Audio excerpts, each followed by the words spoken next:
हाय का guys. Welcome the Pakistani family reaction में। उम्मीद करता हूँ आप सब खैरियत से होंगे, जाओगे, खुश होंगे, आबाद होंगे। अगर चैनल को सब्सक्राइब नहीं किया तो लाजमी सब्सक्राइब कर लें ताकि हमारी आने वाली वीडियो आप तक आसानी से पहुंचती रहो और आप एंजॉय करते रहें। मेरा नाम है नदीम और मेरा नाम है वजाद। तो भाई साहब, भारत ने जैसा कि इस टाइम पूरी दुनिया को पता लग चुका है कि हाइपरसोनिक मिसाइल का सफल परीक्षण कर लिया, जिसको देखकर ब्रिटेन की भाई साहब पिछवाड़े क्या भाई साहब अंग अंग उसका जल उठा है और वो भाई पागल कुत्ते की तरह भौंक पड़ा है भारत में। ब्रिटेन ब्रिटेन ये यानी क्यों यूके। ये क्यों हो भाई यार? साहब उनकी तब जल रही होगी ना कि भाई साहब 200 साल राज करने के बाद हाँ भारत ने भाई साहब हमें ऐसी लात मारी है कि भाई साहब हमें कहीं मुंह दिखाने ये के बात काबिल। तो सही भाई बोली आप। हाइपरसोनिक मिसाइल ये तो एशिया का पहला देश और दुनिया का दूसरा ऑफिशियल देश इस टाइम इंडिया बन चुका है। बिल्कुल वाकई। तो भाई वॉच करते आखिर भाई साहब ब्रिटेन यूके की कैसी फटकर आई है हाथ में। तो कौन ऑन करते 3 2 1 एंड स्टार्ट। पाकिस्तान का रोना तो चलो समझ आता हाँ। है, लेकिन ये ब्रिटेन पता नहीं क्यों भारत की तरक्की से इतना चिढ़ रहा है। इन्हें लगता है कि भारत अभी तक इनके पैसों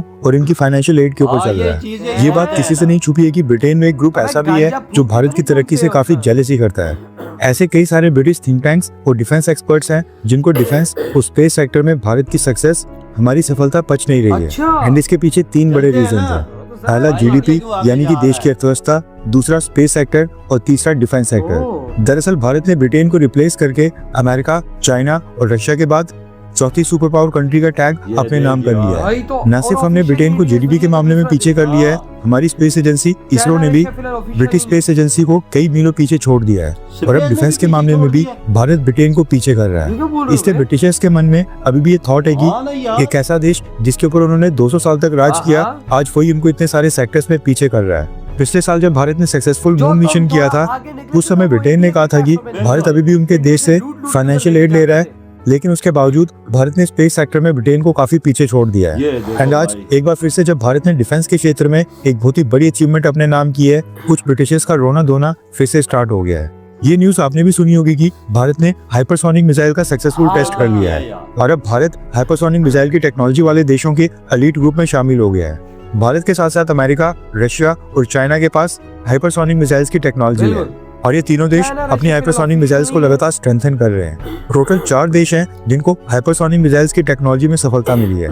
अब देखा जाए तो ब्रिटेन भी लगातार हाइपरसोनिक मिसाइल्स डेवलप करने की कोशिश कर रहा है।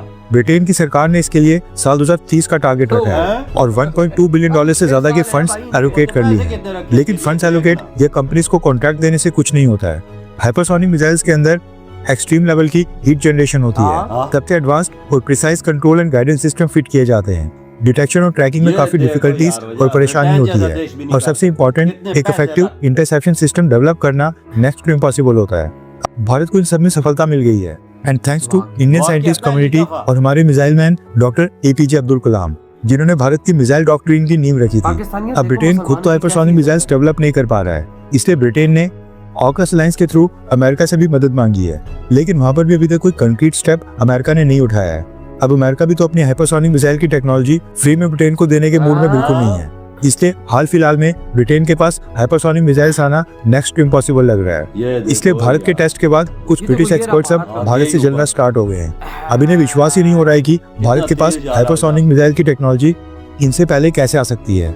ब्रिटेन के जाने माने इंग्लिश सिनेमेटोग्राफर और director of photography Benedict Spence ने भारत के ऊपर कमेंट करके एक नई कंट्रोवर्सी स्टार्ट कर दी है। बेनेडिक्ट स्पेंस ने कहा है कि ब्रिटेन हर साल भारत को कई $1 मिलियन की फाइनेंशियल एड दे रहा है, जबकि ब्रिटेन के पास खुद ही एक हाइपरसोनिक मिसाइल की टेक्नोलॉजी नहीं है। ब्रिटेन आज की डेट में बेसिक इंफ्रास्ट्रक्चर के मामले में भी स्ट्रगल कर रहा है। इवन हमारे पास एक large scale water collection system जैसी बुनियादी सुविधाएं भी नहीं है, लेकिन फिर भी ब्रिटेन की सरकार भारत को लगातार एड देते जा रही है।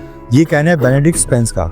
सबसे पहले तो शायद ब्रिटिशर्स को ये जानकारी नहीं है कि साल 2015 के बाद से भारत की सरकार ने ब्रिटिश गवर्नमेंट से कोई भी डायरेक्ट फाइनेंशियल एड बिल्कुल नहीं ली है। ब्रिटिश गवर्नमेंट भारत के अंदर कई सारे NGOs को फंडिंग देती है जिनका भारत की सरकार से कोई लेना देना नहीं होता है और वो इंडिपेंडेंट होते हैं। और देखा जाए तो वो सारे NGOs भी ब्रिटेन या फॉरेन कंट्री से फंडिंग लेकर उनके नैरेटिव को फैलाने का काम करते हैं। अगर बेनेडिक्ट स्पेंस या उनके जैसे ब्रिटिशर्स को इतनी प्रॉब्लम हो रही है तो ब्रिटिश गवर्नमेंट को भारत के NGOs की फंडिंग को रोक देना चाहिए। और आज की डेट में भारत सरकार फाइनेंशियल एड मांगती नहीं है, बल्कि दूसरे देशों को फाइनेंशियल एड देती है।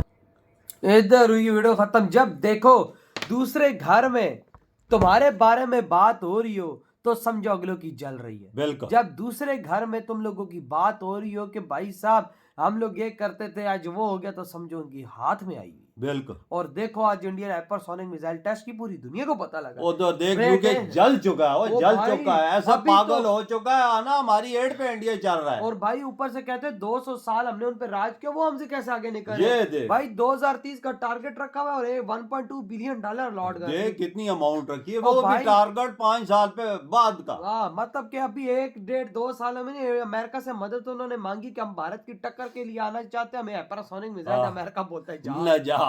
ये देखो यार, ये कैसा टाइम आ गया कि इंडिया गोरों को पिछाड़ के आगे निकल गया, और उनके पास भी टेक्नोलॉजी नहीं है और हाइपरसोनिक भाई की। साहब आज गोरे जल भून गए भारत की ये तरक्की देख ओ के। यार मैं तो इधर भी हैरान हूं, स्पेस सेक्टर देख ले उठा के, उसमें भी इंडिया आगे निकल ओ चुका है भाई यार। डिफेंस में भी निकल गया आज। ये देखो और यार। इकोनॉमी में तो भाई साहब निकल ही चुका है। हाँ, और इकॉनमी भाई- तो बीट कर चुका है यूके को। इस टाइम तो यूके भाई भारत के करीब करीब ही नहीं आ रहा। नहीं जी, वो नहीं। भाई पागल कुत्ते हो गए हैं कि भाई ये कैसे हो सकता है कि 200 साल जिन पे राज किया, जिनके दरमियान हमने लड़ाइयां करवाई, जिन दो नेशंस को हम हिंदू और मुसलमानों ने खराब किया, आपस में लड़वाया, वो नेशन, वो भारत कैसे हमसे आगे निकल ये गया? हमारे जो जाल बुनी हुई है, इनकी बुने हुए हैं ना, ये हमारी जो अलहदगी हुई है, कायद-ए-आज़म के कान कायदे-आज़म भाई यूके से इधर आया तो सब कुछ शुरुआत हो गई। ये चीजें थी ना, बांग्लादेश भी गया इंडिया से, ये इन्होंने पाकिस्तान कैसी भी गया। बकचोदियां पेली, भारत को तोड़ा इन्होंने। हाँ। लेकिन आज देखो भारत इन हरामियों को तोड़ रहा है।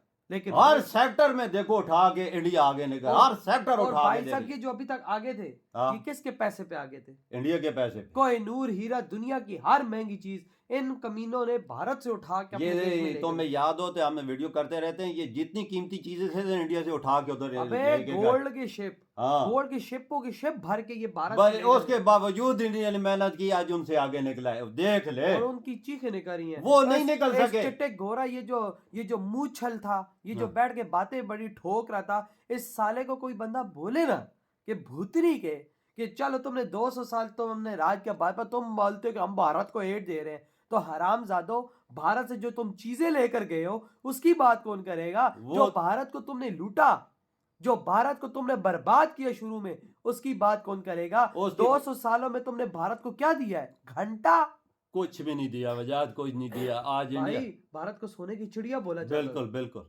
बोला जाता वो था। सोने की चिड़िया के पर काट के यार हरामजादे लेकर गए थे वो पार अपने देश में, और बिल्कुल। खुद इन्होंने उड़ा था। बिल्कुल। आज ये पार जोड़ चुके हैं ना, आज इंडिया ने खुद पार जोड़े हैं। इस पार जोड़ने की वजह से वो जले हुए हैं। वो भाई साहब क्यों जोड़े हैं, क्यों जले हुए हैं कि इंडिया आगे निकल चुका है हर सेक्टर में उनसे। और वो बोलते हैं यार हमने कुछ किए ही नहीं है, सब कुछ चुरा के ले गए, इसके बावजूद इंडिया आगे निकल गया। वही ये कैसे हुआ वही है? ना भाई साहब, पाकिस्तान की तो समझ आती है, हम तो बेकार ही हैं, चलो। हम तो सामने हैं भाई साहब, हम लोग तो जिहाद गजवाए हिंद तो ये बातें करते रहते हैं। लेकिन यूके की जल गई ना तो समझो भारतीयों, आके हमसे तुम लोग एक ऐसे लेवल पर इस टाइम आ चुके हो कि दुनिया की बड़ी बड़ी ताकतें तुमसे जल रही हैं। अगर हमसे ऐड लेते हैं, वो खुदा के बंदो, जितनी इंडिया की कंपनियां उधर यूके में काम कर रही हैं, अगर वो अपना हाथ खींच ले तो यूके नीचे और गिर वही जाएगा। ना। ओ यार एड तो 2015 से ली ही नहीं है। 10-12 साल हो गए। ये तो इनके ये- दिमाग खराब है, वही ना। असल चीज है। तो भाई आपके क्या थॉट है? जिस तरह भारत भाई साहब, यार कसम से मैं कहता हूँ ये लेवल मजा आया। बिल्कुल इधर बिल्कुल। मुझे भी मजा आया कि स्वाद आ गया गोरों की जलाकर। इधर ही वीडियो खत्म करते तो तो बाय। बाय।